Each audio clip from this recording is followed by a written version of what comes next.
So, good evening everyone. Today I am going to start with a new topic that is social security. जैसे कि मैंने बात की थी आपसे कि industrial relations and social security हम लोग कवर करेंगे इन लेक्चर्स में।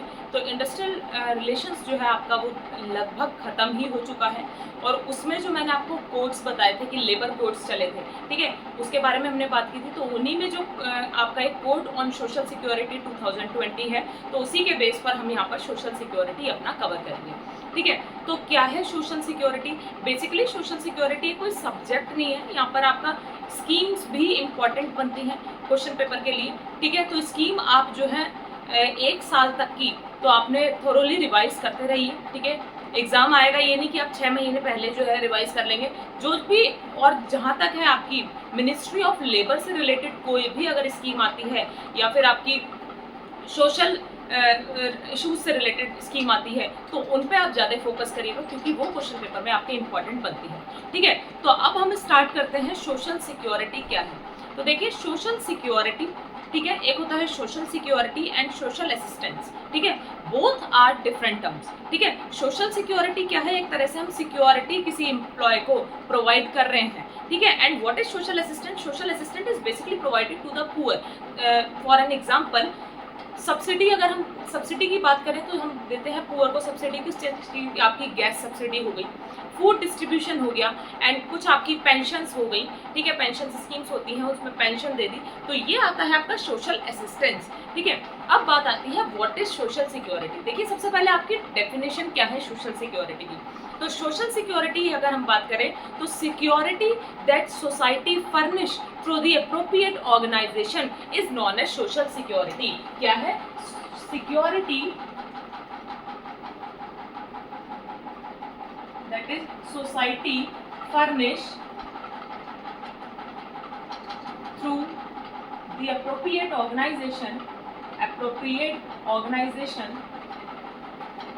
is known as social security. तो security that society furnished through the appropriate organization is known as social security. And what are the main purpose and what are the objectives of social security is, social security का सबसे पहला आपका objective है to protect the individual and their families, की जो individual है जो काम कर रहे हैं उनको प्रोटेक्ट करना और उनकी फैमिलीज को, and to protect them against the contingent poverty. ये बहुत इंपॉर्टेंट टर्म है अगर पूछा जाता है व्हाट इज कंटीजेंट पोवर्टी। तो कंटीजेंट पोवर्टी का बेसिकली का मीनिंग क्या है? वो है आपका सडन पुअर, एकदम से गरीबी आ जाना, दैट इज कंटीजेंट पोवर्टी, ठीक है। तो क्या है? Security that society furnish for the appropriate organization is known as social security. And what are the objectives of social security is to protect the individual and their families and to protect them against the contingent poverty. According to the International Labour Organization, contingent poverty को define किया गया है। क्या है? Contingent poverty को describe किया गया है अगर किसी एम्प्लॉय की डेथ हो जाती है तो कंटीजेंट पोवर्टी में आएगा, ठीक है। ये इंपॉर्टेंट है, आपसे क्वेश्चन पेपर में ये भी पूछ सकते हैं what are included in contingent poverty and what are excluded in contingent poverty. इसमें और भी पॉइंट्स ऐड करके वो पूछ सकते हैं, ठीक है। तो क्या क्या चीजें आपकी कंटीजेंट पोवर्टी में आती है अकॉर्डिंग टू द ILO? तो वो है आपका the death of the employ, widowhood, sickness, medical care, maternity, work injury अगर होती है तो कंपनसेशन, ठीक है, वर्क इंजरी एंड अनएम्प्लॉयमेंट, ठीक है, वर्क इंजरी एंड अनएम्प्लॉयमेंट, ठीक है। अब अगर हम बात करें कि सोशल सिक्योरिटी का जो कंसेप्ट है वो कहाँ से आया है, तो देखिए सोशल सिक्योरिटी का कंसेप्ट आया है बाइबल से, ठीक है, इंपॉर्टेंट है। Social security concept comes from Bible. ये भी आपका मोस्ट इंपॉर्टेंट है, क्वेश्चन पेपर में अगर पूछा जाता है कि बेसिक यूनिट क्या है सोशल सिक्योरिटी की इंडिया में। Basic unit of social security in India is joint family. देखिए हमारे इंडिया में जो है ज़्यादातर जो है आज भी काफ़ी लोग, और पहले क्या होता था कि जॉइंट फैमिली जिनकी होती थी उनमें क्या होता था, डिपेंडेंसी बहुत ज़्यादा रहती थी फैमिलीज पर, ठीक है, और उनकी जॉइंट फैमिली की डिपेंडेंसी रहती थी एग्रीकल्चर पर, ठीक है। तो जब इंडस्ट्रियल रिवोल्यूशन हुआ यूरोप में तो आपका जो है प्राइमरी सेक्टर से सेकेंडरी सेक्टर पे हम लोग मूव हो गए, ठीक है। तो सोशल सिक्योरिटी का कंसेप्ट आपका इंडिया में जो है उसकी बेसिक यूनिट जॉइंट फैमिली कही गई and modern unit of social security जो कही गई वो कहा गया सोसाइटी, ठीक है। अब आता है mechanism of social security. Modern mechanism क्या है सोशल सिक्योरिटी के, तो वो है प्राइवेट सेविंग करना, ठीक है, private saving, compensation by the employer, कि एम्प्लॉयर कंपनसेशन दे रहा है, ठीक है, एक है म्यूचुअल एड, एक है प्राइवेट इंश्योरेंस जिसमें आता है आपका लाइफ इंश्योरेंस। तो ये है आपके मैकेनिज्म ऑफ सोशल सिक्योरिटी, ठीक है। अब यहाँ पे बात हो गई। अब बात आती है आपकी एक चीज और इम्पोर्टेंट है, वो क्या है आपका, एक second,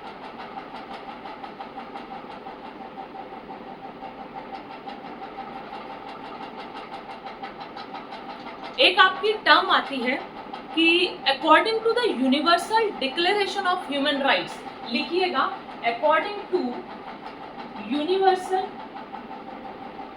declaration of human rights,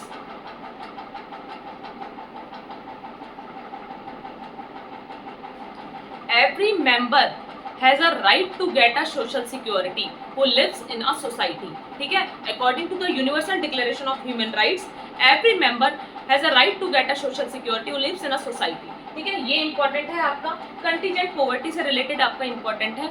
अब बात आती है आपकी ESIC एक्ट, यहाँ से हम बात करेंगे अब काफी सारे एक्ट के बारे में। देखिए कोड ऑन वेजेस जो है ना आपका कैसे बना, sorry code on social security जो है आपका, वो 13 आपके एक्ट्स जो हैं उनको एमलगमेट करके एक आपका कोड बना, that is code on social security, ठीक है। तो अगर पूछा जाए आपसे कितने उसमें आपके एमलगमेट हुए हैं कोड्स, तो 13 आपके हुए हैं जिनको मिलाकर आपका एक कोड बना है, that is code on social security 2020, ठीक है। अब आती है आपकी एम्प्लॉय स्टेट इंश्योरेंस एक्ट 1948। सबसे पहले एम्प्लॉय स्टेट इंश्योरेंस एक्ट की जो रिकमेंडेशन है, रिकमेंडेशन जो है वो किसने दी थी, recommendation is given by BP Agarkar in 1943, ठीक है। देन आपकी जो रिकमेंडेशन है उसकी रिपोर्ट जो है सबमिट की गई ILO को, इंटरनेशनल लेबर ऑर्गेनाइजेशन को, इन 1944। इसके बाद ILO ने आपकी जो है रिपोर्ट जो है वो आपकी एक्सेप्ट की, ठीक है, एक्सेप्ट की। तो इसमें क्या था आपका कि रिपोर्ट में क्या लिखा गया कि जो हेल्थ इंश्योरेंस है, ठीक है, हेल्थ इंश्योरेंस जो है वो प्रोवाइड किया जाएगा उन्हीं वर्कर्स को, उन्हीं को जो काम करते होंगे टेक्सटाइल की कंपनीज में, टेक्सटाइल इंडस्ट्री में, या फिर आपके मिनरल्स की, या फिर आपके मेटल, या फिर इंजीनियरिंग वर्क्स में जो इंक्लूड है उनको हेल्थ इंश्योरेंस प्रोवाइड किया जाएगा। अब 2 टाइप के इंश्योरेंस प्रोवाइड किए जाएंगे, वो कौन कौन से होंगे, एक होगा आपका कॉन्ट्रीब्यूटरी एंड सेकंड होगा आपका कंपल्सरी। ये मैं एम्प्लॉय स्टेट इंश्योरेंस एक्ट 1948 की बात कर रही हूँ, ठीक है। तो 2 तरह के आपके हेल्थ इंश्योरेंस प्रोवाइड किए जाएंगे, वो किस तरह से, एक कॉन्ट्रीब्यूटरी, एक कंपल्सरी, ठीक है। इसके बाद आएगा ILO ने एक्सेप्ट की ये वाली रिपोर्ट एंड इंडिया ने एक्सेप्ट की 1948, ठीक है, 1948 अप्रैल में, ठीक है। और इंडिया ने 4 चीजें और एड ऑन करी। अब वो 4 चीजें क्या थी, वो ये थी कि ESIC प्रोवाइड किया जाएगा उन्हीं वर्कर्स को जिन जिन जो क्या होते हैं, या तो वो सिक होते हैं अगर, ठीक है, या तो उनको सिकनेस है कोई, या फिर वो मैटरनिटी है, ठीक है, या फिर डेथ हो गई है किसी एम्प्लॉय की, या फिर आपकी एम्प्लॉयमेंट इंजरी हुई है। तो अगर डेथ होती है, डेथ एंड एम्प्लॉयमेंट इंजरी में आपको कंपनसेशन प्रोवाइड किया जाएगा, मैटरनिटी में आपको कैश बेनिफिट्स दिए जाएंगे, एंड अगर आपकी सिकनेस की टर्म आती है, सिकनेस हुई है, ठीक है, तो उसमें आपको ट्रीटमेंट दिया जाएगा, ठीक है। तो क्या चीजें हैं, आपने सबसे पहले पढ़ा है कि what is social security, security that society furnish through the appropriate organization is known as social security, ठीक है।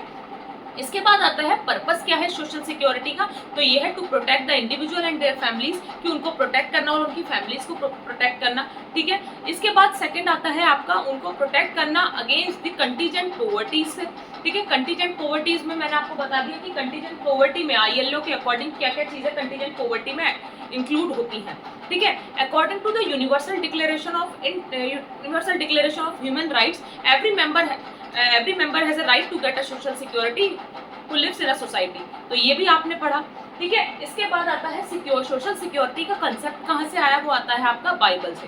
बेसिक यूनिट मैंने आपको बताई जॉइंट फैमिली है। Modern unit of social security की अगर हम बात करें तो बात आती है सोशल सिक्योरिटी मॉडर्न यूनिट की, वो है आपकी सोसाइटी। इसके बाद हमने पढ़े हैं मैकेनिज्म क्या है सोशल सिक्योरिटी के मॉडर्न, ठीक है। तो उसमें है आपकी private saving, compensation given by the employer.